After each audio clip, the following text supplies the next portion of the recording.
साल पहले से होती है, जब king of pirates Gol D Roger को पब्लिक में एग्जीक्यूट किया जाने वाला था। पर पायरेट किंग के मरने से पहले एक बंदे ने इनसे सवाल पूछा, hey king of pirates Gol D Roger, तुम्हारा सबसे कीमती खजाना कहाँ छुपा रखा है तुमने? गोल्डी रॉजर ने अपनी पूरी जिंदगी का खजाना एक जगह पर छुपा दिया है और उसका नाम है वन पीस। और जो भी इस खजाने को लेगा वो सभी पायरेट्स का किंग कहलाया जाएगा। और उस दिन के बाद से पूरी दुनिया भर के पायरेट्स इस खजाने को ढूंढने के लिए एक समुद्री यात्रा पर निकल चुके हैं। तो कहानी की शुरुआत में हम दो बंदों को देखते हैं जो कि समुद्र के अंदर एक बैरल को देखते हैं। ये दोनों उस बैरल को बाहर निकालते हैं, पर तभी इनमें से एक वर्कर देखता है कि एक एनिमी पायरेट शिप इनकी तरफ ही आ रही है। पायरेट्स ने हम पर हमला कर दिया है। और तभी ये एनिमी शिप इनकी पैसेंजर शिप पर हमला कर देती है। सभी लोग डर के मारे इधर उधर भागने लगते हैं। और तभी हम पायरेट शिप की कैप्टन को देखते हैं और ये मोटी कोबी नाम की एक लड़की से पूछती है, हाँ तो लड़के, इस समुद्र में सबसे खूबसूरत लड़की कौन है? बता बता। कोबी डर के मारे आंसर करता है, जी मैम, आप ही हैं सबसे खूबसूरत। ही। और तभी एक बहुत बड़ी कैनन बॉल फायर होती है और सीधा उस पैसेंजर शिप के ऊपर जाकर लगती है और ये पैसेंजर शिप टूट जाती है। और वो जो बैरल जो इन दोनों वर्कर्स ने उस पानी में से बाहर निकाला था वो घूमते हुए बेसमेंट के अंदर चला जाता है। और सारे पायरेट्स रस्सी से झूलते हुए इस शिप के ऊपर हमला कर देते हैं। सभी पायरेट्स पैसेंजर शिप पर आ जाते हैं, पर कोबी वहाँ पर कूदने में डर रहा होता है। और तभी लेडी एल्विडो उसे जबरदस्ती धक्का मार के पैसेंजर शिप के अंदर भेज देती है। सभी पायरेट्स सभी के सभी पैसेंजर्स को एक जगह पर आकर घेर लेते हैं। हम तुम्हें नुकसान पहुंचाना नहीं चाहते, पर अगर तुमने कोई होशियारी की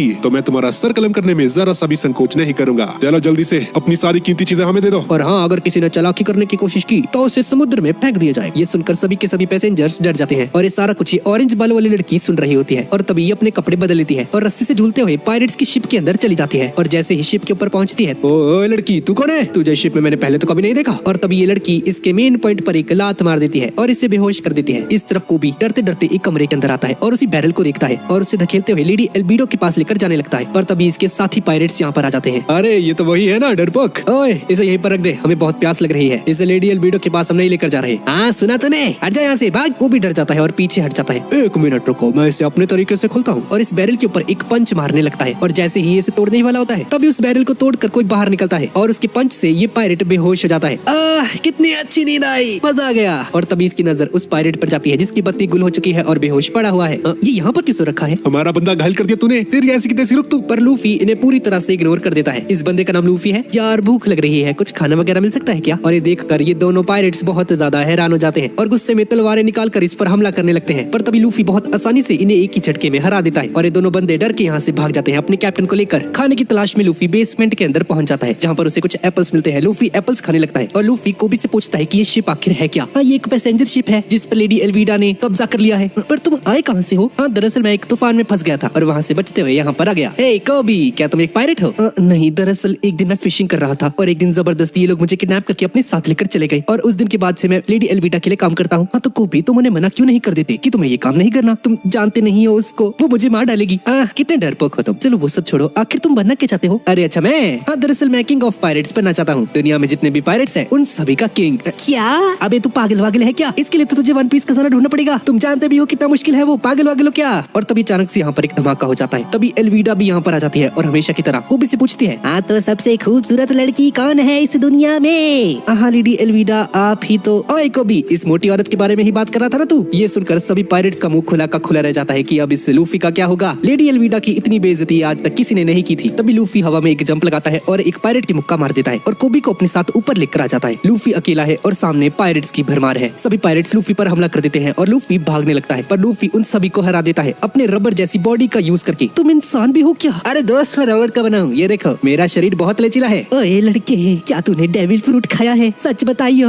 द गम गम फ्रूट, मैंने उसे खाया था। और इस तरफ हम देखते हैं कि वो ऑरेंज बालों वाली लड़की पायरेट्स का सारा खजाना चुरा कर यहाँ से भागने की कोशिश कर रही होती है। कोबी समझ जाता है कि यही वक्त है हिम्मत दिखाने का। ए मोटी, तेरे जैसी बदसूरत औरत मैंने आज तक नहीं देखी। तू मोटी है, मोटी एक नंबर की। और गुस्से में आकर लेडी एल्विडा कोबी पर हमला करने लगती है, पर तभी लूफी बीच में आकर उसे बचा लेता है और लूफी लेडी एल्विडा को हरा देता है। लूफी नीचे बोट लेकर कूद जाता है और नीचे ये ऑरेंज बालों वाली लड़की भी यहाँ से भागने की कोशिश कर रही होती है। और इसके बाद लूफी और कोबी अपने सफर पर निकल पड़ते हैं। लूफी कोबी से पूछता है, हंटर को जानते हो क्या? क्या तुम जोरो की बात कर रहे हो ना? हाँ उसी की। तुम जानते नहीं वो कितना खतरनाक है? अरे मैं जानता हूँ यार, मैं सोच रहा हूँ उसे अपनी टीम में ले लूं। अब इसके बाद ये दोनों नेवी बेस्ड सिटी में चले जाते हैं जहाँ पर जोरो को रखा गया है। क्या तुम सच में जोरो को अपनी टीम में शामिल करने वाले हो? अरे हाँ यार, क्यों नहीं। पागल मत बनो, वो दुनिया का सबसे खतरनाक तलवारबाज है। लोग उसे पायरेट हंटर के नाम से जाना करते हैं। वो इंसान के रूप में एक शैतान है। लूफी एक स्ट्रेंजर से पूछता है कि जोरो को कहाँ पर रखा गया है। ये सुनकर सभी लोग डर जाते हैं और लूफी से दूर भागने लगते हैं। और इसके बाद ये दोनों उसी जगह पर पहुंच जाते हैं जहाँ पर जोरो को बंदी बनाकर रखा हुआ है और दोनों अपने सामने जोरो को देखते हैं जिसे एक लकड़ी से बांध रखा है। क्या इसके हाथ पैर हम खोल दें? अबे ओ पागल, वो खोलते ही तुझे जान से मार देगा। जोरो उन दोनों को देख रहा होता है और बोलता है, तुम दोनों यहाँ से चले जाओ। और तभी एक छोटी सी बच्ची दीवार को कूदकर जोरो के पास भागती चली जाती है और उसे खाने के लिए 2 राइस बॉल्स देती है। ए लड़की चली जा यहाँ से, मुझे भूख नहीं है, तुझे लात मार दूंगा मैं, चली जा यहाँ से। और तभी 3 लोग यहाँ पर आ जाते हैं। एक राइस बॉल, हाँ, और उसे अपने पैरों से कुचल देता है। क्रिमिनल्स को खाना खिलाना एक जुर्म है और तुम्हें जान से मार दिया जाएगा। लड़की तुम जानती नहीं हो मेरा बाप कौन है, कैप्टन मॉर्गन का बेटा हूँ मैं। ए, तुम दोनों सुनो मेरी बात, इस बच्चे को यहाँ से दूर फेंक दो। पर सर ये तो एक छोटी सी बच्ची है। मानता है या नहीं मानता मेरी बात को? और ये मोटा बंदा उस बच्ची को फेंकने ही वाला होता है, पर तभी लूफी उसे बचा लेता है और ये तीनों यहाँ से जाने लगते हैं। और जाते जाते जोरो बोलता है 10 दिन बचे हैं ना मेरे पास, तुम देखना मैं तुम्हारा क्या हासिल करता हूँ। और तभी लूफी जोरो के सामने पहुंच जाता है। क्या वो राइस बॉल तुम मुझे दे सकते हो प्लीज? अरे यार, ये राइस बॉल तो पूरी तरह से खराब हो चुका है, जितना बोला है उतना करो। और जोरो उस राइस बॉल को खा लेता है। खाने के लिए शुक्रिया तुम्हारा। ये देखकर लूफी समझ जाता है कि जोरो दिल का बुरा नहीं है। लूफी यहाँ से चला जाता है और उस लड़की को बताता है कि उसका राइस बॉल जोरो ने खा लिया है। और इसके बाद एक छोटी सी बच्ची बताती है भी कुछ दिन पहले ही कैप्टन मॉर्गन का बेटा गुंडागर्दी करने के लिए उनके होटल में पहुंच गया था। जोरो भी वहीं पर मौजूद था। ये देखकर जोरो को गुस्सा आ जाता है। ए,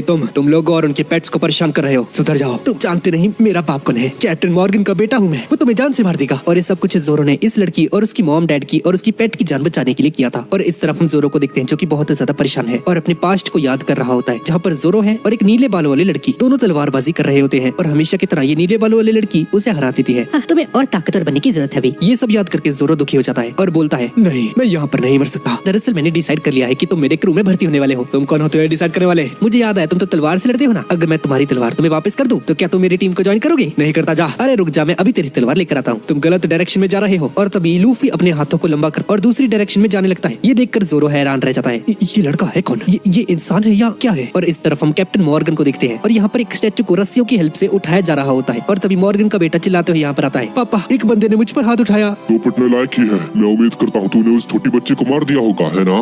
नहीं पापा जी, वो तो एक छोटी सी बच्ची थी ना, मैं उसे कैसे मार सकता था? कैप्टन मॉर्गन अपने सैनिकों को आदेश देता है, जल्दी जाओ टाउन में और उस छोटी सी बच्ची को मार गिराओ। और इस तरफ हम लूफी को देखते हैं जो कि जोरो की तलवार को ढूंढते हुए बेस की छत के ऊपर पहुंच जाता है। और लूफी हवा में उड़ते उड़ते कैप्टन मॉर्गन के सामने आ जाता है और उसे देखकर सभी लोग हैरान रह जाते हैं। अबे ये हवा में उड़ते हुए कैसे आ रहा है, ये क्या है? और लूफी की वजह से उस स्टैचू का एक हिस्सा पूरी तरह से टूट जाता है। सॉरी पाजी, गलती से हो गया। ये सब देखकर कैप्टन मॉर्गन बहुत ज्यादा गुस्सा हो जाता है। इससे पकड़ो, मैं इसे मार डालूंगा।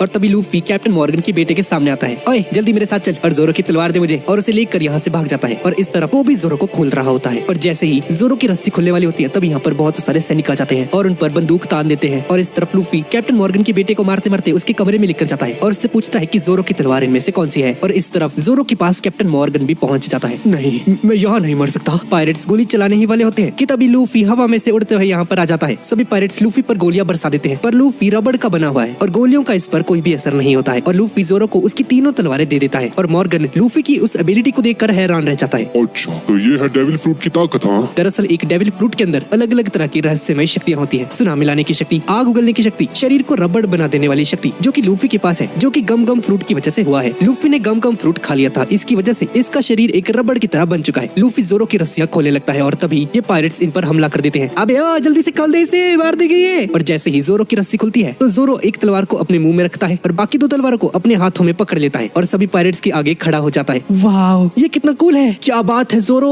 कमाल ही कर दी। अगर तुम में से कोई भी हिला तो मारा जाएगा। ये बात सुनकर सभी के सभी लोग रोने लग जाते हैं क्योंकि सभी लोग जानते हैं कि जोरो कितना ज्यादा खतरनाक है। ए लूफी, तुम्हें किंग ऑफ पायरेट्स बनना है ना? तुम्हारे ही तरह मेरा भी एक सपना है, दुनिया का सबसे बेहतरीन तलवारबाज बनना। और तभी लूफी जोरो को नीचे झुकने के लिए कहता है और अपनी टांगों को लंबी कर सभी पायरेट्स पर हमला कर देता है। भाई साहब, ये तुम कैसे कर लेते हो? लगता है मुझे ही कुछ करना पड़ेगा, तुम लोगों के बस की कुछ नहीं। लूफी भागकर मॉर्गन के पास जाता है और उसकी कुल्हाड़ी जैसे हाथ पर हमला कर देता है। तुम मुझे मारने की कोशिश कर रहे हो, क्या तुम जानते हो मैं कौन हूँ? मैं हूँ नेवी का captain x hand Morgan. Morgan अपने हाथ से लूफी पर हमला करता है, पर लूफी हवा में जंप करके उसके अटैक को डॉज कर लेता है और उसे एक लात मारता है और मॉर्गन लुढ़कता हुआ पीछे जाकर गिरता है। ये देखकर कैप्टन मॉर्गन के सभी चेले हैरान रह जाते हैं। ये है कौन? और ये बच्चा हमारे कैप्टन को धो रहा है, भाई कमाल है। और तभी मॉर्गन का बेटा यहाँ पर आ जाता है और कोबी पर गन तान देता है। मेरे पापा को छोड़ दे वरना तेरा दोस्त नहीं बचेगा।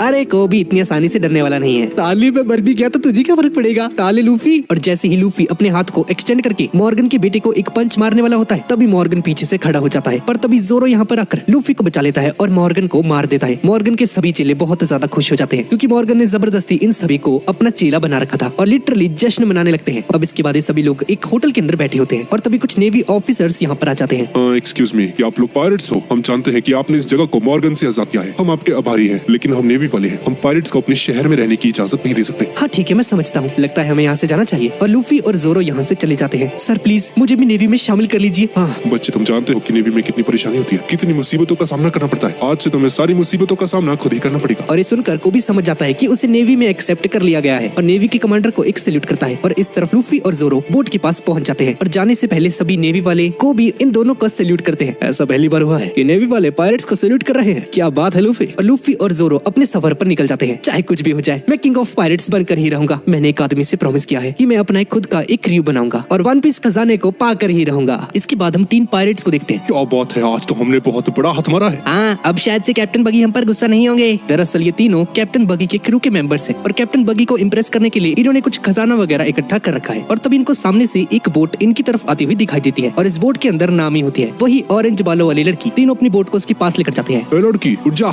आज समुद्र कितना तप रहा है ना, मैं लगभग बेहोश ही हो गई थी। क्या आप मुझे पानी दे सकते हैं? उसके बदले आप मेरा जितना चाहे खजाना ले सकते हैं। तीनों उस खजाने के पास आते हैं और जैसे ही उस खजाने को खोलते हैं तो उसमें कुछ भी नहीं होता है सिवाय एक टेडी के। और जैसे ही पीछे मुड़कर देखते हैं तो नामी इनकी बोट चुरा लेती है और सारा खजाना लेकर चली जाती है। और इस तरफ हम लूफी और जोरो को देखते हैं और तभी एक तेज हवा के झोंके से लूफी की हैट उड़ जाती है। लूफी अपनी हैट को देखकर चिल्लाता है, शैंक्स। और तभी हम एक आदमी का चेहरा देखते हैं जो कि लूफी को बोलता है, ये हैट मेरे लिए बहुत ज्यादा कीमती है लूफी। अब इसके बाद हम लूफी का पास्ट देखते हैं। लूफी और ये आदमी शैंक्स एक बार के अंदर बैठे होते हैं। शैंक्स, मुझे भी अपने साथ लेकर चलो ना यार, अपने अगले मिशन पर प्लीज। और तभी कुछ पायरेट्स यहाँ पर आ जाते हैं और बार के गेट को तोड़ देता है और ये पायरेट अंदर आकर बोलता है, हमें लड़ाई झगड़ा नहीं करना है, मुझे बस बहुत सारी शराब चाहिए।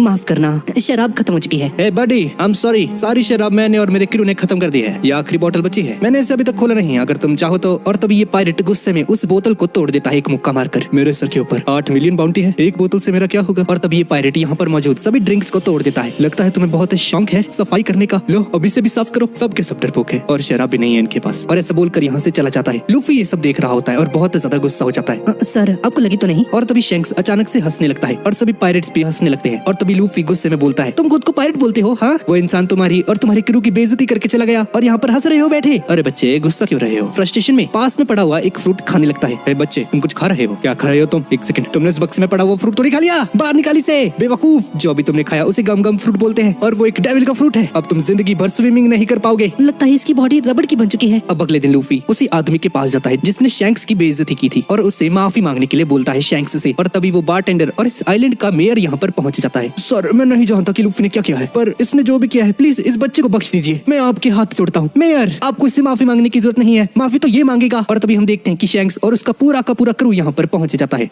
डरपोक लोग भी यहाँ पर पहुंच चुके हैं। हाँ? हे लूफी, तुमने कहा था ना कि तुम्हारा पंच किसी पिस्तौल की तरह तेज है। और तभी एक पायरेट शैंक्स के ऊपर बंदूक तान कर खड़ा हो जाता है। पर तभी शैंक्स का एक पायरेट यहाँ पर उस बंदे को ही उड़ा देता है और शैंक्स गुस्से में बोलता है, तुमने उस दिन मेरे ऊपर शराब गिराई थी, मैंने कुछ नहीं कहा, पर अगर कोई मेरे साथियों को परेशान करेगा तो मैं चुप नहीं बैठने वाला और अब तुम्हें इसकी कीमत चुकानी होगी। और अपने सभी पायरेट्स को शैंक्स से लड़ने के लिए भेज देता है। और तभी शैंक्स का एक आदमी आकर सभी को बंदूक से उड़ा देता है। ये पायरेट देखता है कि इसका पूरा क्रू हार चुका है। ये देख कर ये बंदा डर जाता है और एक स्मोक बॉम्ब फेंक कर यहाँ से भाग जाता है। और जैसे ही धुआं हटता है तो हम देखते हैं कि इस बंदे ने लूफी को किडनैप कर लिया है। अबे कहाँ लेकर चला गया वो लूफी को, उसको ढूंढ। और इस तरफ ये पायरेट लूफी को समुद्र के अंदर फेंक देता है और लूफी को ऐसे तड़पता हुआ देखकर ये पायरेट जोर जोर से हंसने लग जाता है। और तभी अचानक से इस आदमी के पीछे एक सी मॉन्स्टर आ जाता है और इस पायरेट और उसकी बोट को दोनों को खा जाता है। और तभी ये सी मॉन्स्टर लूफी को भी खाने ही वाला होता है। पर तभी शैंक्स यहाँ पर आकर लूफी को बचा लेता है। शैंक्स और ये सी मॉन्स्टर एक दूसरे को देखते हैं और शैंक्स को देखकर ये सी मॉन्स्टर भाग जाता है डरकर। लूफी रोने लग जाता है। अरे बच्चे, सब कुछ ठीक है, रो क्यों रहे हो? तुम्हारा शुक्रिया, पर तुम्हारा हाथ। शैंक्स का एक हाथ उस सी मॉन्स्टर की वजह से कट चुका है। अरे बच्चे, ये तो एक छोटी सी कुर्बानी थी तुम्हारे लिए। अब अगले दिन ये सभी लोग यहाँ से जाने लगते हैं और शैंक्स के यहाँ से जाने से पहले लूफी ने कहता है, तुम देखते जाओ, मैं एक दिन किंग ऑफ पायरेट्स बनकर रहूंगा और वन पीस के खजाने को जरूर हासिल करूंगा। अच्छा बच्चे, तो तुम हमको भी सरपास करने वाले हो? हाँ, गुड गुड। और शैंक्स लूफी के सर के ऊपर अपनी टोपी को डाल देता है। ठीक है बच्चे, ये टोपी आज से तुम्हारी है, तुम्हें इस टोपी का ख्याल रखना है। अलविदा मेरे दोस्त। और लूफी ये सारी बातें सुनकर रोने लग जाता है और जाते जाते शैंक्स अपने मन में सोचता है, लूफी मुझे तुम पर पूरा भरोसा है, एक दिन तुम जरूर किंग ऑफ पायरेट्स बनोगे। अब इसके बाद हम वापस से प्रेजेंट में आ जाते हैं और लूफी उस टोपी को पहन लेता है। जोरो को बहुत ज्यादा भूख लग रही होती है और लूफी अपने हाथों को एक्सटेंड करके किसी गुलेल की तरह खुद को एक चिड़िया के ऊपर फेंकता है। पर ये एक नॉर्मल पक्षी नहीं होती है, ये पक्षी एक मॉन्स्टर होती है और ये लूफी को पकड़ लेती है। लूफी उसकी चोंच में अटक जाता है। अबे गधे, तुझे पता नहीं चलता कि वो एक मॉन्स्टर है? क्या सोच रहा था तू है? अब मुझे तुझे बचाना पड़ेगा। और जोरो तेजी से उस बोट को चलाने लगता है लूफी को बचाने के लिए। और तभी हम इन तीनों पायरेट्स को भी देखते हैं जिन्हें नामी ने धोखा देकर समुद्र के अंदर मरने के लिए छोड़ दिया था। और जोरो इनकी हेल्प करने के लिए इन्हें अपनी बोट के अंदर ले लेता है। पर बोट पे चढ़ते ही ये तीनों जोरो को अपनी तलवार दिखाते हैं। ये बोट अब हमारी होती है, हम बगी के आदमी हैं। क्या कहा तूने? फिर से बोलियो। और जैसे ही ये तीनों देखते हैं कि ये जोरो है, ये तीनों बुरी तरह से डर जाते हैं और बोलते हैं, अरे सर कैसी है जोरो,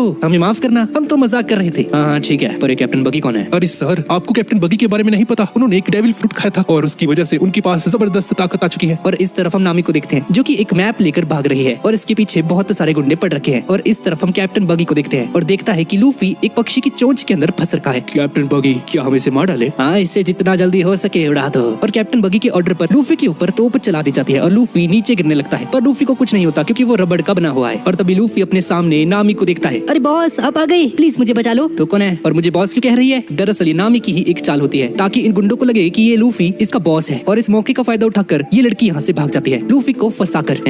तू ही है ना इसका बॉस, अब तो हो गया बेटे। अरे यार, कुछ खाने को है क्या? और तभी इनमें से एक गुंडा लूफी की एक पंच मार देता है और लूफी की हेड दूर जाकर गिरती है। लूफी को इस बात पर बहुत ज्यादा गुस्सा आता है और उस पर एक जोरदार पंच मार देता है। अगर मेरी हेड को तुमने टच भी किया तो अगली बार तुम्हारी जान ले लूंगा। लूफी अपने हाथों को बड़ा करता है और अपनी गम पिस्टल का यूज करके इन तीनों पायरेट्स को हरा देता है। नामी ये सब एक छत के ऊपर खड़ी होकर देख रही होती है। क्या बात है, तुम तो बहुत ज्यादा स्ट्रॉन्ग हो। मेरा नाम नामी है और मैं एक चोर हूँ। मैं पायरेट्स को लूटती हूँ। क्या तुम मुझे अपनी टीम में ले सकते हो? नहीं, तेरे जैसी फालतू लड़कियों की हमें जरूरत नहीं। फिलहाल तो मुझे बहुत ज्यादा भूख लग रही है यार। अच्छा, ऐसी बात है तो ठीक है, मैं तुम्हें खाना खिलाती हूँ। क्या सच में? और इस तरफ हम कैप्टन बगी के हेडक्वार्टर्स के अंदर देखते हैं और इसका एक गुंडा इसे बताता है कि एक लड़की इनका मैप चुरा कर भाग गई है। और तभी गलती से कैप्टन बगी का एक आदमी इसकी नाक की मजाक उड़ा देता है क्योंकि कैप्टन बगी की नाक बहुत ज्यादा बड़ी है और गोल मटोल सी है, किसी जोकर की तरह। क्या कहा तूने? फिर से कहियो जरा। भाई साहब, ये तो गया भाई, ये नहीं बचता अब। और कैप्टन बगी बिना हाथ लगाए इस पायरेट की गर्दन को पकड़ लेता है और उसे हवा में उठा लेता है बिना हाथ लगाए। माफ करना कैप्टन बगी, आगे इससे ये गलती नहीं होगी। और कैप्टन बगी उसे माफ कर देता है। और इस तरफ नामी लूफी को एक बर्गर खिलाती है और लूफी को बताती है कि इसके पास ग्रैंड लाइन का मैप है, वही लोकेशन जहाँ पर वन पीस का खजाना मौजूद है। क्या बात है, क्या तुम्हें नक्शा देखना आता है? हाँ, मुझे आता है। मैं एक स्किल्ड नेविगेटर हूँ। क्या बात है, हमें एक और क्रू मेंबर मिल गया। तो मैं अपनी क्रू में लूंगा। और तभी नामी खिड़की के बाहर देखती है और दो गुंडे नामी को पकड़ने की बात कर रहे होते हैं क्योंकि इसने कैप्टन बगी का वो ग्रैंड लाइन वाला मैप चुरा रखा है। और तभी नामी दिमाग लगाती है। ठीक है, मैं तुम्हारे क्रू में शामिल होंगी, लेकिन तुम्हें मेरी कुछ शर्तों को मानना होगा। हाँ, कौन सी शर्त? और इसके बाद नामी लूफी को रस्सी से बांध देती है। हाँ, दरअसल मैं तुम्हें कुछ दूसरे पायरेट से मिलवाना चाहती हूँ। और अपना लूफी होता है एक नंबर का भला मानुस और उसकी बातों में आकर मान जाता है। और इस तरफ कैप्टन बगी बहुत ज्यादा गुस्सा कर रहा होता है। जल्दी से उसे मेरे सामने लेकर आओ, मैं किसी को नहीं छोड़ूंगा। और तभी नामी लूफी को पकड़कर उसके सामने लेकर चली जाती है और नामी कैप्टन बगी का मैप उसे लौटा देती है और बोलती है कि लूफी ने इस मैप को चुराया था। और कैप्टन बगी ये देखकर बहुत ज्यादा खुश हो जाता है। क्या मैं आपका क्रू ज्वाइन कर सकती हूँ प्लीज? ठीक है, आज से तो मेरे क्रू में हो। यस, इन्हें बुद्धू बनाना कितना आसान होता है। इसके बाद मैं इसका सारा सामान लूट लूंगी। और इन सभी ने लूफी को एक पिंजरे के अंदर बंद कर दिया है और इस सभी लोग नामी के आने की खुशी में एक पार्टी रखते हैं। और तभी कैप्टन बगी बोलता है, आज मैं बहुत ज्यादा खुश हूँ, मेरी स्पेशल बगी बॉल को लाया जाए। और तभी एक बंदा इसकी स्पेशल बगी बॉल को लेकर आता है। नामी को समझ नहीं आता कि आखिर ये बगी बॉल है क्या। और तभी एक तोप के अंदर इस बगी बॉल को भरा जाता है और जैसे ही इस तोप को चलाया जाता है तो एक बहुत बड़ा धमाका हो जाता है और टाउन में सभी के सभी घर तबाह होने लगते हैं। जोरो भी इस धमाके को नोटिस करता है। बहुत बढ़िया, इस बगी स्पेशल से और डेविल के फ्रूट की पावर से मैं जितनी भी ग्रैंड लाइन है उन सभी को कॉन्कर करूंगा। अरे नहीं नहीं, ये काम मैं करने वाला हूँ। अरे सर, ये थोड़ा सा नादान है, इसके बस की कुछ नहीं है। हाँ तो ठीक है, आज अपनी वफादारी को प्रूव करने के लिए नामी आज लूफी को जान से मारेगी, वो भी इस स्पेशल बगी बॉल से। और कैप्टन बगी जबरदस्ती नामी को माचिस पकड़ा देता है और सभी पायरेट्स इसे चीयर अप करने लगते हैं। लगा दो, फूंक दो उसे। चकने फट्टे, और बुढ़िया खड़ी क्या है, मार डाल उसको। पर नामी इस काम को करने के लिए राजी नहीं होती है क्योंकि नामी एक चोर है, कोई किलर नहीं। और तभी कैप्टन बगी का एक क्लाउन उस माचिस को छीन लेता है और वो उस तोप में आग लगा देता है। नामी को इस बात से बहुत ज्यादा गुस्सा आता है और अपनी जेब से एक हथियार निकालकर उस क्लाउन पर हमला करके उसे घायल कर देती है। नामी, ये कैसा बिहेवियर है, मुझे माफ करना। और कैप्टन बगी नामी को मारने के लिए अपने कुछ गुंडों को भेज देता है उसके पास और नामी उन गुंडों से फाइट करती है। और इस तरफ लूफी बहुत ज्यादा घबरा जाता है क्योंकि इस पर एक तोप चलने वाली है। भाई पानी लेकर आओ यार, इसको बुझाओ कोई, मैं मरना नहीं चाहता। और तभी नामी उस तोप के पास जाती है और उस तोप को अपने हाथों से पकड़कर उस आग को बुझा देती है। पर इसकी वजह से नामी का हाथ जल जाता है और जोर से चिल्लाती है। ये देखकर लूफी हैरान रह जाता है कि नामी उसके लिए कितना कुछ कर रही है। दर्द हो रहा है। कैप्टन बगी के सभी पायरेट्स नामी पर हमला करने ही वाले होते हैं पर तभी जोरो यहाँ पर पहुंच जाता है और नामी को बचा लेता है। और मिलकर एक लड़की पर हमला कर रहे हो, शर्म नहीं आती तुम्हें? तुम कैसे मर्द हो? ये ऑरेंज बालों वाली लड़की, तुम्हें चोट तो नहीं लगी? नहीं, मैं ठीक हूँ, मुझे कुछ नहीं हुआ। और सभी पायरेट्स जोरो को देखकर डर जाते हैं। जोरो अपने हाथों और मुंह में तलवार भर लेता है। मेरे आगे तुम्हारा ये 3 स्टाइल वाला हमला काम नहीं करने वाला। और तभी जोरो कैप्टन बगी का हाथ काट देता है और एक पैर भी। और कैप्टन बगी के सभी लोग हंस रहे होते हैं क्योंकि जोरो के पेट के अंदर किसी ने तलवार घुसा दी है। और जैसे ही जोरो पीछे मुड़कर देखता है, एक कटा हुआ हाथ हवा में उड़ रहा है। वो हाथ कैप्टन बगी के पास वापस से चला जाता है और जुड़ जाता है। भाई साहब, ये कैसी भाई एबिलिटी है इसकी? चाप चाप, ये उसी फल का नाम है जो कि मैंने खाया था। साले बड़ी नाक वाले, तूने चीटिंग की है, तूने पीछे से उस पर हमला किया। अबे लूफी बेवकूफ, उसकी नाक के बारे में क्यों बोल रहा है? मरेगा भाई ये भी। कैप्टन बगी अपने हाथ को अलग करके लूफी पर हमला करता है। लूफी उसके हथियार को अपने दांतों में पकड़ लेता है। जोरो, यहाँ से भाग जाओ। और जोरो कैप्टन बगी से फाइट करना शुरू कर देता है और लड़ते लड़ते जोरो अचानक से पीछे जाता है उस तोप के पास। हे डरपोक, भागते कहाँ हो, आकर मेरा सामना करो। जोरो उस तोप के पास जाता है और अपने हाथों से उठाकर उसे पीछे की साइड साइड को कर देता है जहाँ पर कैप्टन बगी खड़ा हुआ है और अभी ये तोप कैप्टन बगी के ऊपर पॉइंट कर रही है और नामी उस पर आग लगा देती है। यहाँ पर एक बहुत बड़ा धमाका हो जाता है, कैप्टन बगी मारा जाता है। जोरो लूफी को यहाँ से लेकर जाने लगता है। लूफी,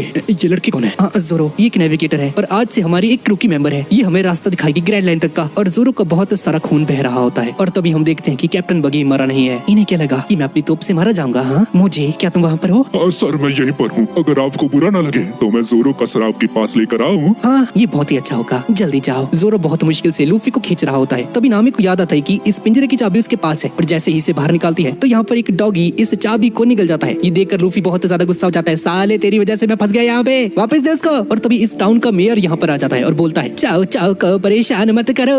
मेयर देखता है कि जोरो बुरी तरह से घायल है। मेयर जोरो की पट्टी वट्टी करता है और उसे सुला देता है और मेयर लूफी और नामी से मिलता है और इन दोनों को बताता है कि इस कुत्ते का नाम है चाओ चाओ और इनके ठीक पीछे जो दुकान है ये 24 घंटे इसकी रक्षा करता है। ये दुकान इस कुत्ते के मालिक की थी पर इस दुकान का मालिक मर चुका है और ये कुत्ता आज तक उसके इंतजार में यहाँ पर बैठा हुआ है। ये सुनकर लूफी बहुत ज्यादा दुखी हो जाता है और तभी मोजी यहाँ पर पहुंच जाता है। अरे ये तो मोजी है, बीस्ट टेमर मोजी यहाँ पर आ गया, भागो। और तभी लूफी के सर के ऊपर एक बहुत बड़ी परछाई आती है। मेरा नाम है बीस्ट टेमर मोजी और मैं बगी का एक क्रू का मेंबर हूँ। और ये मोजी एक शेर के ऊपर बैठा होता है। मुझे बस ये बताओ कि जोरो कहाँ पर है, मैं उसका सर काटना चाहता हूँ। लेकिन लूफी उसे बताने से मना कर देता है कि जोरो कहाँ पर है और मोजी का लॉयन लूफी पर हमला कर देता है। चोचो बुरी तरह से पिट रहा होता है, मोजी इसे बुरी तरह से मारता है। चोचो अपने मालिक से बहुत ज्यादा प्यार करता था, उसकी हर एक काम में मदद करता था, चाहे गाड़ी खिंचवाने में हो, खाना बनवाने में हो, हर चीज में अपने मालिक का साथ देता था और अपने मालिक से बहुत ज्यादा प्यार करता था। इसलिए मरते दम तक अपने मालिक की दुकान की रक्षा करने के लिए डटा रहता है। चोचो खून से लथपथ होता है लेकिन फिर भी हार नहीं मानता और मोजी चोचो के मालिक की दुकान को जलाकर यहाँ से चला जाता है। मोजी पूरे शहर में जोरो को ढूंढने लगता है और तभी लूफी इनके सामने आ जाता है। मोजी लूफी पर हमला करता है पर लूफी अपने हाथों को बड़ा करके किसी जलेबी की तरह घुमाकर उस शेर के मुंह को पकड़ लेता है और उस शेर को भी गोल गोल घुमाकर उसको मार देता है। मैं तुझसे माफी मांगता हूँ। तुम्हारे माफी मांगने से उस कुत्ते का घर और उसकी मेमोरीज वापस नहीं आ जाएंगी और अब मैं तुम्हारे पिछवाड़े पर एक लात मारने वाला हूँ, तुमने बहुत गलत किया। और उसे जमीन पर पटक देता है और इस तरफ चोचो बहुत ज्यादा दुखी हो जाता है क्योंकि उसके मालिक की आखिरी निशानी जा चुकी है। नामी चोचो को देखकर बहुत ज्यादा दुखी हो जाती है। आखिर वो भी एक पायरेट था और तुम भी एक पायरेट हो, उस कुत्ते का सब कुछ छीन लिया। काश वो मोजी तुम्हें खा जाता, तुम पायरेट्स पे बिल्कुल भी दया नहीं है। और लूफी चोचो को एक पेट फूड देता है उसके मालिक की आखिरी निशानी के तौर पर। माफ करना मेरे दोस्त, मैं सिर्फ इतना ही बचा पाया। और चोचो उस पेट फूड को अपने मुंह में लेकर यहाँ से चला जाता है। गुड लक मेरे दोस्त, तुम्हारा सफर बहुत बढ़िया रहे। नामी ये देखकर बहुत ज्यादा खुश हो जाती है कि लूफी अच्छा बंदा है भाई, इतना भी बुरा नहीं है। लूफी बाकी पायरेट्स जैसा नहीं है। और इस तरफ मोजी कैप्टन बगी के पास जाता है। माफ करना, मैं उसे हरा नहीं पाया, मैं फेल हो गया। तेरे से ये उम्मीद नहीं थी मुझे, एक बच्चे से पिट गया तू है। बगी बॉल्स को तैयार किया जाए, अब मुझे ही कुछ करना होगा। स्पेशल बगी बॉल का यूज करके हर तरफ तबाही मच जाती है और ये तीनों भी इस धमाके को नोटिस करते हैं। और शिट, उस घर में तो जोरो सो रहा था जो भी फटा, लगता है जोरो नहीं बचा होगा। पर तभी हम देखते हैं कि जोरो जिंदा होता है। अरे जोरो तुम जिंदा हो, शुक्र है। 40 साल लगा दिए मैंने इस टाउन को बनाने में, किसी अरे गहरे को इसे तबाह करने नहीं दूंगा, वो कैप्टन बगी नहीं बचेगा। अरे रुक जाओ, तुम एक बूढ़े इंसान हो, तुम कुछ नहीं कर सकते अभी। पर मेयर नहीं सुनता और कैप्टन बगी को मारने के लिए चला जाता है। अरे नामी यार चिंता मत करो, कुछ नहीं होगा उसे। लूफी मैं भी तुम्हारे साथ चलूंगा। और इस तरफ कैप्टन बगी की सेकंड बगी बॉल तैयार हो चुकी है। पर तभी मेयर यहाँ पर पहुंच जाता है। बगी दा जोकर बाहर आ जाओ, हिम्मत है तो आकर मुझसे लड़ो। लगता है ये बुड्ढा सठिया गया है। और कैप्टन बगी अपने कटे हुए हाथों से मेयर का गला दबाने लगता है और उस पर बगी बॉल को चलाने का ऑर्डर दे देता है। पर तभी लूफी यहाँ पर आकर मेयर को बचा लेता है। और अब मैं तुम्हारे पिछवाड़े पर एक किक मारूंगा जैसा कि मैंने तुमसे वादा किया था। तेरी ये सब बोलने की हिम्मत कैसे हुई, अब मैं तुझे बताता हूँ। मेयर बगी को देखकर बहुत ज्यादा गुस्से में आ जाता है और उसे मारने के लिए उसकी तरफ आगे बढ़ने लगता है। पर तभी लूफी मेयर के सिर के ऊपर एक जोरदार हमला करके उसे बेहोश कर देता है। साले ये क्या कर दिया तूने, अबे हमारी टीम का था ये। अरे नामी यार चिंता मत करो, मैंने ये इनकी भलाई के लिए ही किया है। हाँ लूफी अच्छा है किया तुमने, वैसे भी अगर ये कैप्टन बगी से भिड़ता तो मारा जाता। पर साले इसके सिर पे क्यों मारा, कहीं और मार देता। माफ करना। हे बड़ी नाक वाले कैप्टन बगी ये सुनकर बहुत ज्यादा गुस्से में आ जाता है और उसके सारे क्रू मेंबर्स ये सुनकर हंसने लग जाते हैं। लूफी पागल है तू, मरेगा साले। कैप्टन बगी अपनी बगी स्पेशल को तैयार करता है। तो ठीक है ये भड़क चुका है, तुम लोग यहाँ से निकलो, मैं इसे दिखता हूँ। कैप्टन बगी अपनी बगी स्पेशल वेपन का यूज करके लूफी पर हमला कर देता है। पर तभी लूफी अपने पेट को गुब्बारे की तरह फुला लेता है और बगी स्पेशल को अपने पेट के अंदर लेकर वापस उसी के डायरेक्शन में फेंक देता है और उन पर एक जोरदार हमला कर देता है। पीछे नामी ये सब देखकर परेशान हो रही होती है। तो इंसान भी है कि क्या है तू साले लूफी। लगता है इस अटैक से इसका आधा करोड़ चुका है और शायद कैप्टन बगी भी। और तभी हम देखते हैं कि कैप्टन बगी मरा नहीं है, उसने 2 पायरेट्स को एक शील्ड की तरह यूज करके खुद को बचा लिया और मोजी भी जिंदा होता है। और यहाँ पर क्या हो रहा है, मैं जिंदा हूँ। कैप्टन बगी यही है वो बंदा, इससे बचकर रहना, ये बहुत खतरनाक है, ये रबड़ का बना है, अपने हाथ पैर बड़े कर सकता है। और तभी काबाजी नाम का एक और विलन यहाँ पर आ जाता है जिसने अपने हाथ में मोजी के लॉयन को पकड़ा होता है। तूने ये क्या हालत कर दी है मेरे शेर की। अरे मैंने इसे एक शील्ड की तरह यूज किया, मुझे माफ करना। मोजी का शेर बहुत ज्यादा घायल हो चुका है और गुस्से में काबाजी पर हमला करने के लिए आगे बढ़ता है। पर तभी काबाजी इसे एक लात मार के उड़ा देता है और लगे हाथ लूफी भी इसे एक लात मारता है और मोजी दीवार में भिड़कर बेहोश हो जाता है। काबाजी कैप्टन बगी के पास आता है। सर मुझे एक मौका दीजिए प्लीज। तो ठीक है, अपना एक्रोबैट डांस दिखाओ इन सभी को। और तभी काबाजी अपनी एक साइकिल निकालता है और लूफी की तरफ आगे बढ़ता है एक तलवार लेकर। और जैसे ही लूफी को मारने वाला होता है तभी जोरो इसके सामने आ जाता है। तुम तलवार से लड़ते हो? हाँ, आ जाओ मुझसे लड़ाई करो। काफी खुशकिस्मत हूँ मैं कि तुमसे लड़ने का मौका मिला मुझे जोरो। काबाजी की नजर जोरो की घाव पड़ जाती है। तुम तो पहले से ही जख्मी हो, तुम कैसे लड़ोगे? मैं जख्मी होने के बाद भी तुम्हें हरा सकता हूँ। और तभी काबाजी अपने मुंह से आग उगलने लगता है और जोरो के गहरे घावों पर जानबूझकर हमला करता है। ये तो चीटिंग है। ये तो जोरो की घाव पर हमला कर रहा है। चीटिंग करते हो? हाँ, कोई बात नहीं। काबाजी फिर से जोरो पर हमला करता है। अबे लूफी खड़ा क्या है, उसकी हेल्प कर ले जाके। काबाजी जोरो की तरफ एक आखिरी हमला करने के लिए आगे बढ़ता है पर तभी जोरो खड़ा हो जाता है और काबाजी जोरो के पेट में तलवार घुसा देता है। जोरो! और काबाजी उसी जगह पर तलवार घुसाता है जहाँ पर जोरो की चोट लगी हुई है।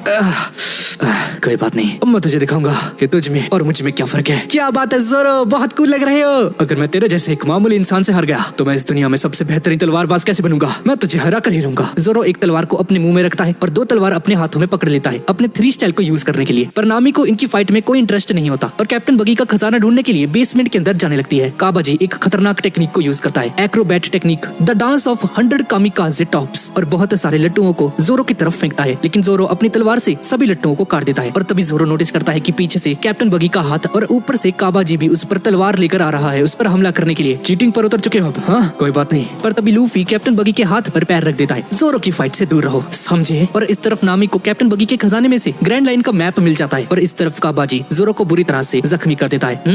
मैं बहुत इंप्रेस हुआ। इतना बड़ा घाव है तुम्हारे पेट पर, फिर भी मुझसे फाइट कर रहे हो। क्या बात है, तुम्हारे बारे में मैंने जो भी सुना था वो सब कुछ सच निकला। काबाजी जोरो पर एक आखिरी बार हमला करने के लिए आगे बढ़ता है पर तभी जोरो अपने स्पेशल अटैक ओनिगिरी को यूज करता है। ये अटैक बहुत ज्यादा खतरनाक है और जोरो काबाजी का सीना चीर देता है और इसका खेल यहीं पर खत्म हो जाता है और जोरो इसे हराने के बाद यहीं पर सो जाता है। और तभी कैप्टन बगी लूफी के सामने आ जाता है। अब तुम्हें खत्म करने के बाद मैं ग्रैंड लाइन जाऊंगा। हाँ, मैं भी वहीं पर जाना चाहता हूँ। मुझे पायरेट्स का राजा बनना है। तेरी ये बातें और तेरी ये टोपी मुझे उसी लाल बाल वाले आदमी के बारे में याद दिला रही है। क्या लाल बाल वाला आदमी? क्या तुम उसे जानते हो? हाँ, जानता हूँ, पर क्या फर्क पड़ता है? ये जानने के लिए अब तुम नहीं बचोगे। बगी अपने हाथ में बहुत सारी नाइफ्स को भर लेता है, अपने हाथ को अलग करता है और लूफी पर हमला कर देता है किसी चक्री की तरह घुमाकर। लूफी अपने हाथ को बड़ा करके उसके अटैक को डॉज करता है और अपनी गम पिस्टल का यूज करके जैसे ही बगी पर हमला करता है तो कैप्टन बगी अपनी गर्दन को ही अलग कर देता है और तभी बगी का चाकू वाला हाथ लूफी की तरफ फिर से आगे बढ़ता है। लूफी उसे डॉज कर लेता है लेकिन इसमें उसकी हैट थोड़ी सी कट जाती है। यू बास्टर्ड, मैं तुम्हें नहीं छोड़ने वाला। तेरी हिम्मत कैसे हुई? तूने मेरी हैट को डैमेज कर दिया, अब तू नहीं बचेगा। कैप्टन बगी लूफी पर हमला कर देता है और उसकी टोपी के अंदर 3 छेद हो जाते हैं और लूफी को शैंक्स की याद आ जाती है। शैंक्स ने बहुत भरोसा करके लूफी को ये टोपी दी थी, ये उसके लिए बहुत ज्यादा कीमती है। अरे क्या टोपी है ये तेरी, मिस्त्रियों वाली? मुझे ये टोपी उसी की याद दिलाती है। तुम जानते भी हो ये किसकी टोपी है? ये शैंक्स की टोपी है, एक महान पायरेट की। तुम इस बात को कभी नहीं समझ सकते। बगी उस टोपी को नीचे पटक देता है। अच्छा, तो तुम उससे शैंक्स की बात कर रहे हो? हाँ, मैं जानता हूँ उसे, मैंने उसी के साथ ट्रेनिंग ली है पायरेट बनने की। हम 1 साल पहले एक साथ ही काम किया करते थे। और बगी लूफी की टोपी को कुचल देता है। शैंक्स एक महान आदमी था, तुम्हारी हिम्मत कैसे हुई? लूफी कैप्टन बगी पर हमला कर देता है और उसे नीचे गिरा देता है। बता मुझे शैंक्स कहाँ पर है, तुझे यहीं पर मार डालूंगा वरना। मैं उस शैंक्स को कभी माफ नहीं करूंगा। जब तक मैं जिंदा हूँ तब तक उसे गाली देता रहूंगा। अब इसके बाद हम शैंक्स और बगी का पास्ट देखते हैं। शैंक्स और बगी आपस में लड़ रहे होते हैं। मैं जाऊंगा नॉर्थ पोल में, नहीं हम लोग साउथ पोल जाएंगे, समझ गया तू? और तभी पीछे से कैप्टन यहाँ पर आता है और इन दोनों के एक मुक्का मार देता है। किसे फर्क पड़ता है तुम लोग कहाँ जाने वाले हो? चलेगी तो मेरी है। सब लोग सुनो, लड़ाई का समय हो चुका है, सभी लोग तैयार हो जाओ। और एक एनिमी पायरेट शिप पर कैनन्स फायर करके हमला कर देते हैं और हमारी शिप और एनिमी शिप के बीच में एक फाइट शुरू हो जाती है। और तभी बगी को लड़ाई करते हुए एक एनिमी की पॉकेट के अंदर एक मैप मिलता है। ये एक ट्रेजर मैप होता है। क्या बात है, ये तो एक खजाने का नक्शा है। लगता है मुझे पता चल चुका है कि मुझे अपनी जिंदगी में क्या करना है। अब थोड़ी देर बाद शाम हो जाती है। हे दोस्त, तुमने मुझे कभी बताया नहीं कि तुम्हें आखिर करना क्या है जिंदगी में? अरे हाँ यार, मुझे अपना एक क्रू बनाना है और पूरी दुनिया घूमनी है। क्या बात है, क्या तुमने डेविल फ्रूट के बारे में सुना है? अरे हाँ, हमें वो लूट में मिला है। उससे जो कोई भी खाता है उसके अंदर असीमित शक्तियाँ आ जाती हैं, अलग अलग तरह की। पर जो भी एक डेविल फ्रूट को खा लेता है तो समुद्र उससे नफरत करने लगता है और उस आदमी से तैरने की शक्ति छीन लेता है। कोई बेवकूफी होगा जो उसे खाएगा, पर मैं उसे बेच सकता हूँ। और अगली ही सुबह बगी उस डेविल फ्रूट को खा जाता है सभी के सामने। ओ अबे, ये क्या कर दिया इसने? ये खा गया उसे। हे बगी, तुम्हें अपने शरीर के अंदर कुछ अलग लग रहा है क्या? अरे नहीं यार, मुझे तो कुछ भी अलग नहीं लग रहा। ये तो बस एक नॉर्मल फल था, कोई डेविल फ्रूट नहीं। मुझे तो पता ही था डेविल फ्रूट जैसा कुछ नहीं होता। पर थोड़ी ही देर बाद हम देखते हैं कि बगी ने असली फल को छुपा दिया था और उन सभी के सामने नकली वाला डेविल फ्रूट खाया था। और अब ये इस फल को 100 मिलियन बेरीज में बेचने वाला है और खुद का एक क्रू बनाएगा पायरेट्स का और उस ट्रेजर मैप की हेल्प से खजाने को ढूंढेगा। और तभी पीछे से शैंक्स यहाँ पर आ जाता है और हड़बड़ी में बगी उस डेविल फ्रूट को खा लेता है। हे बगी, क्या हाल है? साले हालचाल के लगते हैं, तेरी वजह से मैंने डेविल फ्रूट खा लिया। और वो ट्रेजर मैप समुद्र के अंदर डूब जाता है। बगी उस मैप को बचाने के लिए समुद्र के अंदर डुबकी लगा देता है, पर जैसे ही समुद्र के अंदर अंदर कूदता है तो वो नोटिस करता है कि उसके हाथ पैर काम नहीं कर रहे और उसकी स्विम करने की एबिलिटी खत्म हो चुकी है। डेविल फ्रूट अपना काम करना चालू कर चुका है। हे बगी, तुम तैर क्यों नहीं रहे? तुम तो बहुत अच्छे स्विमर हो ना? और शैंक्स ये सब देखकर बहुत ज्यादा डर जाता है। बगी और समुद्र के अंदर कूद जाता है बगी की जान बचाने के लिए। और इसके बाद हम वापस से प्रेजेंट में आ जाते हैं। हाँ, तो शैंक्स ने तुम्हारी जान बचाई? हाँ, उसने मेरी जान बचाई, लेकिन मैं अपने प्लान में 10 साल लेट हो गया और पानी में ना सही जमीन पर तो मैं खजाना ढूंढ ही सकता हूँ। हे ऑरेंज बालों वाली लड़की, मेरा खजाना मुझे वापस दे। कैप्टन बगी अपनी आधी बॉडी से ही नामी पर हमला करने के लिए आगे बढ़ता है और हम देखते हैं कि इस तरफ लूफी ने कैप्टन बगी के टांगों के बीच में एक लात मार दी है और उसे रोक दिया है। इस तरफ गांव वाले बहुत ज्यादा परेशान हो चुके हैं क्योंकि मेयर को गांव वापस आने में बहुत ज्यादा देर हो चुकी है और ये सभी लोग फैसला करते हैं कि ये लोग अब टाउन में जाकर खुद मेयर को वापस लेकर आएंगे। और इस तरफ कैप्टन बगी बहुत ज्यादा गुस्सा हो जाता है क्योंकि नामी ने उसका ट्रेजर चुरा लिया है और अपने सबसे पावरफुल अटैक फेस्टिवल का यूज करता है जिसमें उसकी बॉडी छोटे छोटे टुकड़ों में बंट जाती है। कैप्टन बगी नामी पर हमला कर देता है और चाकू से उस पर वार करने ही वाला होता है, पर तभी कैप्टन बगी को कुछ फील होता है और लूफी कैप्टन बगी के पैरों को पकड़कर उस पर गुदगुदी करने लगता है और फिर आखिर में उसके पैर पर एक जोरदार हमला कर देता है और कैप्टन बगी का वो आधा शरीर रोने लग जाता है। पर कैप्टन बगी अपने खजाने को अपने हाथों से पकड़ लेता है। छोड़ दे मेरे खजाने को, अब तुम मरोगी। पर तभी लूफी यहाँ पर आकर कैप्टन बगी के अटैक को फेल कर देता है और कैप्टन बगी का सारा खजाना उस थैले के कटने की वजह से नीचे बिखर जाता है। हे लूफी, शुक्रिया, तुमने मेरी जान बचा ली। लूफी कैप्टन बगी पर गम का यूज करके उसे हवा में उड़ा देता है और कैप्टन बगी की कहानी भी यहीं पर खत्म हो जाती है। पर लूफी अपनी हैट को लेकर बहुत ज्यादा परेशान होता है क्योंकि उसकी हैट पूरी तरह से डिस्ट्रॉय हो चुकी है। लूफी चिंता मत करो, मैं इस हैट को ठीक कर दूंगी। तुमने मेरी जान बचाई है। क्या सच में तुम इसे ठीक कर सकती हो? हाँ, तुम चिंता मत करो। एक काम करो, ये वाला बैग तुम पकड़ो। और नामी आधा खजाना लूफी को दे देती है और उसे ग्रैंड लाइन का मैप भी दे देती है। ये लो लूफी, इसे तुम रखो। क्या बात है, ये लूफी जोरो के पास जाकर उसे एक थप्पड़ मारकर उठाता है। साले जोरो उठ जा, कितना सोएगा? ये देख, हमें एक नई नेविगेटर मिली है, अब से ये हमारी टीम में है। अरे लूफी, मेरा बहुत खून बह चुका है यार, मैं चल नहीं सकता। और मेयर को ढूंढते ढूंढते गांव वाले यहाँ पर पहुंच चुके हैं। ओए लड़के, हमारे मेयर कहाँ पर है? और तभी इन गांव वालों को मेयर मिल जाता है, पर मेयर की हालत बहुत ज्यादा खराब होती है। मेयर, आपकी हालत किसने की? माफ करना यार, इनकी हालत मैंने ही की है। सभी गांव वाले लूफी पर बहुत ज्यादा गुस्सा हो जाते हैं। क्या ये तूने किया? अब नहीं बचता तू। अबे लूफी क्या बोल रहा है? अरे भाई साहब, ये हमने जानबूझकर नहीं किया, हमने इनकी जान बचाने के लिए सब किया था। अच्छा, मुझे ऐसा क्यों लग रहा है कि तुम सभी लोग पायरेट्स हो? अरे नहीं, हम पायरेट्स नहीं है। हाँ, हम लोग पायरेट्स हैं। कोई तकलीफ है क्या? जैसा हमने सोचा वैसा ही हुआ। तुम पायरेट्स ही हो, हमारे मेयर पर हमला किया, तुम नहीं बचोगे। और ये सारी बातें सुनकर जोरो बहुत ज्यादा हंस रहा होता है। अरे यार लूफी तो भी कमाल का यार। लूफी, इतना सच बोलने की क्या जरूरत है तुझे? मरवाएगा तो किसी दिन हमें। और लूफी जोरो को अपने कंधे पर उठाकर यहाँ से भागने लगता है और सभी गांव वाले इन तीनों के पीछे भागना शुरू कर देते हैं। गांव वालों से बचते बचते ये लोग एक गली के अंदर पहुंच जाते हैं और तभी चोचो इनके सामने आ जाता है। चोचो इन तीनों को आगे जाने देता है लेकिन उन्हें गांव वालों को वहीं पर रोक देता है। और डॉगी हट जा, वो लोग पायरेट्स हैं, उन्होंने हमारे मेयर पर हमला किया, वो उन्हें मारकर भागे हैं। हट जा चोचो, हमें जाने दे यार। लेकिन चोचो उन्हें नहीं जाने देता और उन पर लगातार भौंकता रहता है और लूफी जाते जाते चोचो को शुक्रिया बोलता है। चोचो, तुम्हारा बहुत बहुत शुक्रिया। भागते भागते ये तीनों एक बोट के पास पहुंच जाते हैं और तभी वो तीनों पायरेट्स यहाँ पर आ जाते हैं जिन्हें नामी ने बेवकूफ बनाकर उन्हें समुद्र में मरने के लिए छोड़ दिया था। ओए लड़के, ये खजाना हमारा है, इसे चुपचाप हमें दे दे। और ये कौन है? ओए उठ जा, मेरे को इग्नोर कैसे कर रहा तू है? जोरो गुस्से में इस बंदे को एक डेथ चेयर देता है। हाँ, कौन है? पर जैसे ही देखते हैं कि ये जोरो है, ये तीनों बुरी तरह से डर जाते हैं। अरे माफ करना यार, गलती हो गई, मेरे मुंह से निकल गई, मेरी जुबान टूट गई। और इस तरफ मेयर जाग जाता है और गांव वाले मेयर को बताते हैं कि वो तीनों बच्चे इन्हें मार कर भाग गए हैं। मेयर ये सुनकर बहुत ज्यादा परेशान हो जाता है। तुमने उन्हें जाने क्यों दिया? उन्हें तो मैं बताता हूँ। और मेयर भगते भगते इन तीनों के पास जाता है पर ये तीनों यहाँ से जाने लगते हैं और जाते जाते लूफी पीछे मुड़कर देखता है कि मेयर किनारे पर खड़ा है। तुम तीनों, तुम्हारा बहुत बहुत शुक्रिया, तुम्हारा ये एहसान मैं कभी नहीं भूलूंगा।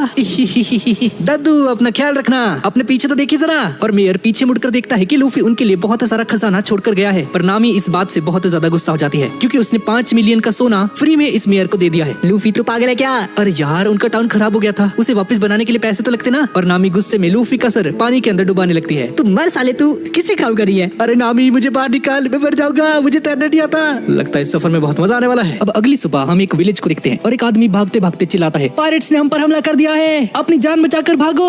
इस बंदे का नाम है कैप्टन उसॉप। इस तरफ हम लूफी को देखते हैं और नामी बताती है कि ग्रैंड लाइन जहाँ पर ये लोग अभी जा रहे हैं वो बहुत ज्यादा खतरनाक जगह है, पर जाने से पहले इन्हें बहुत सारे खाने और हथियारों की जरूरत पड़ेगी। पास में ही एक आइलैंड है, हम वहाँ पर जाकर कुछ हथियारों को ढूंढ सकते हैं। ऑलराइट, ठीक है, वहाँ से हम थोड़ा मीट भी इकट्ठा कर लेंगे, बहुत भूख लग रही है। इस तरफ उसॉप बोलता है, पायरेट्स आ रहे हैं, अपनी जान बचाकर भागो। और तभी अचानक से हंसने लग जाता है।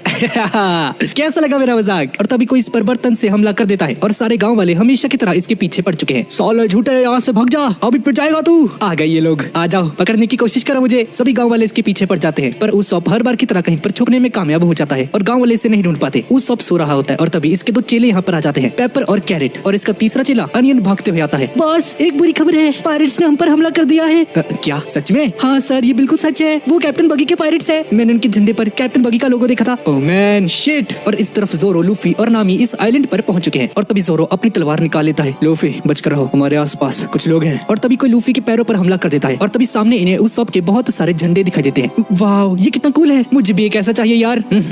हाँ तो मैं हूँ कैप्टन उसॉप, इस विलेज का लीडर, और अगर तुम्हें यहाँ पर रहना है तो मेरे सामने अपना सर झुकाना होगा। मेरे पास कुल 80 मिलियन सोल्जर्स हैं, तुम नहीं बच सकते। नहीं तुम झूठ कह रहे हो। शिट, ये लड़की तो बहुत तेज है, इसने मेरा झूठ पकड़ लिया। हाँ तुम झूठ कह रहे हो, तुम्हारे पास सिर्फ 3 बच्चे हैं, छोटे छोटे है ना। और ये तीनों बच्चे नामी के डर से यहाँ से भाग जाते हैं और उसॉप, लूफी और जोरो को देखकर बहुत ज्यादा डर जाता है।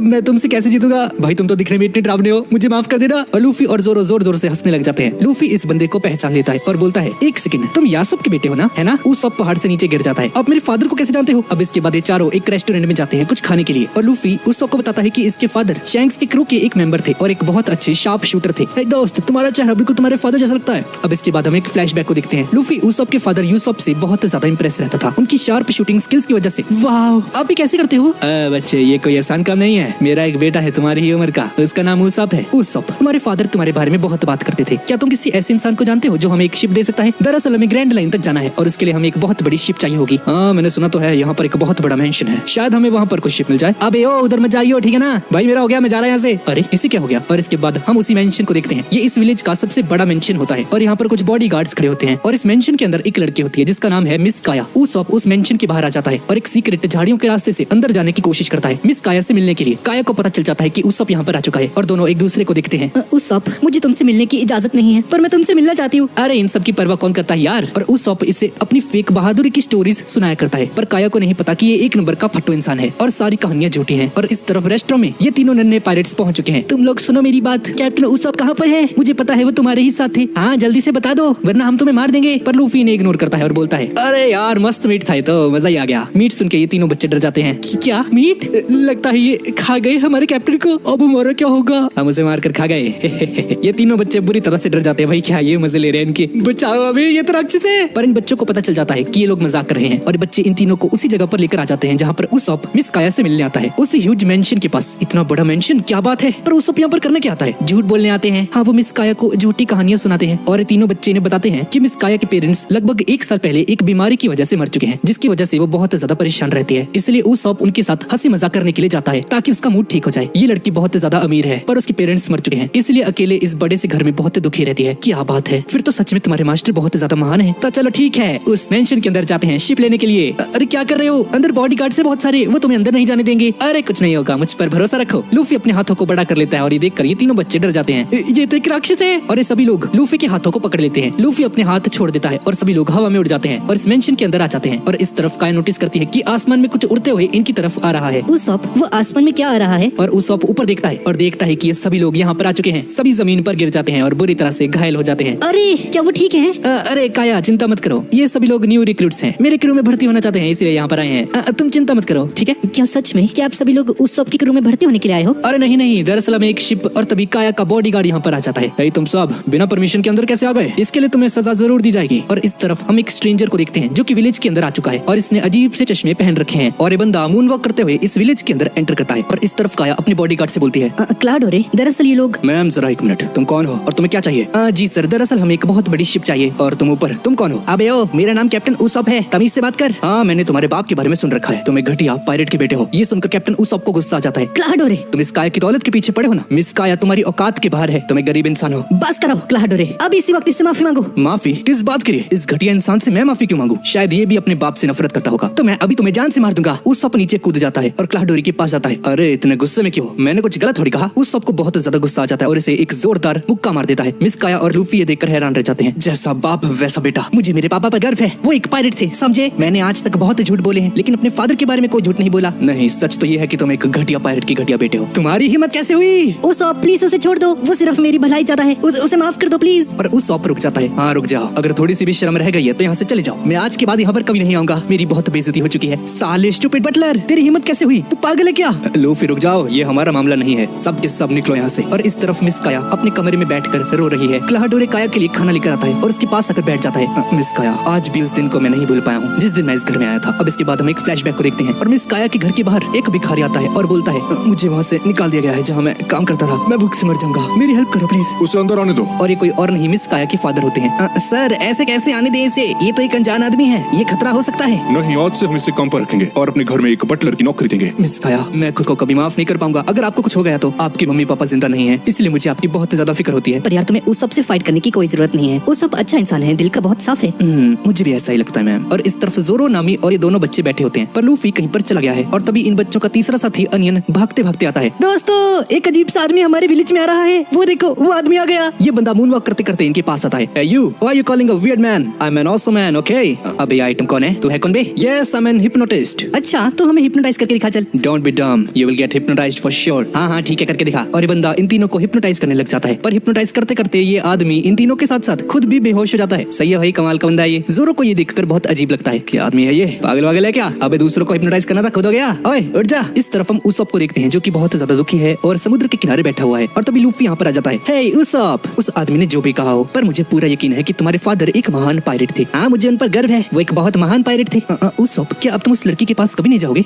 जा सकता हूँ अगर वो बटलर मुझसे माफी मांग ले तो। अरे ओ, ये तो वही बटलर है ना। और तभी हम नीचे देखते हैं कि बटलर यहाँ पर आ चुका है और इसके साथ एक और आदमी है। अरे लूफी छुप जा, ये बटलर यहाँ पर क्या कर रहा है? और ये दूसरा आदमी कौन है इसके साथ? इसे मैंने पहले तो कभी नहीं देखा। और नीचे बटलर इस हिप्नोटिस्ट से बोलता है। इस बंदे का नाम है जांगो द हिप्नोटिस्ट। उम्मीद है तुमने सारी तैयारी कर ली होगी। Yes of course, I have done everything. The rich girl assassination plan. दरअसल इनका प्लान है मिस काया को मारना।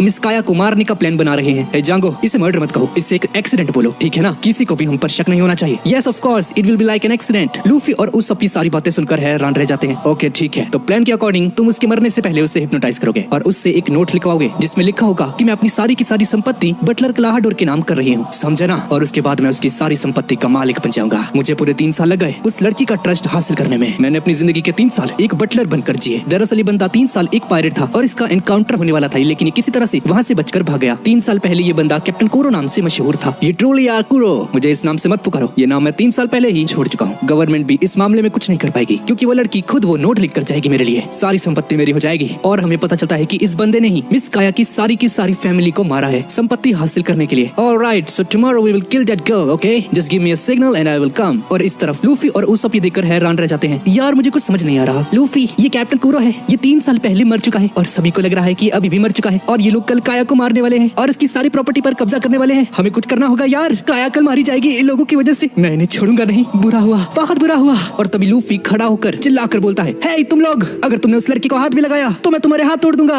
अबे ओ लूफी, पागल है क्या? उन्होंने देख लिया हमें। अरे अरे सर, हम तो यहाँ से जा रहे थे, बस हमने कुछ नहीं सुना। और नीचे कैप्टन कुरो जांगो से बोलता है, तुम्हें पता है ना क्या करना है? Yes I know what I have to do. Jango अपनी हिप्नोटाइज वाले डिवाइस को बाहर निकालता है। लूफी, उस हथियार की तरफ मत देखियो। लेकिन लूफी फिर भी उस हथियार को देखता है और जांगो लूफी को हिप्नोटाइज कर देता है। लूफी आसानी से हिप्नोटाइज हो जाता है, लेकिन जांगो भी इसमें हिप्नोटाइज हो जाता है। तुम्हारी ये आदत अभी तक नहीं गई, हाँ? लूफी नीचे गिर जाता है पहाड़ से। Oh man, I didn't mean to kill him, I think he died. ठीक है, कल हमारा प्लान चालू होगा। कल मिस काया का मर्डर हो जाएगा और वो मर्डर बिल्कुल एक्सीडेंट की तरह लगेगा, तुम कुछ नहीं कर पाओगे। उसॉप ये सुनकर गांव की तरफ दौड़ता है और भागते भागते रोने लग जाता है। ये बहुत बुरा हुआ मिस काया।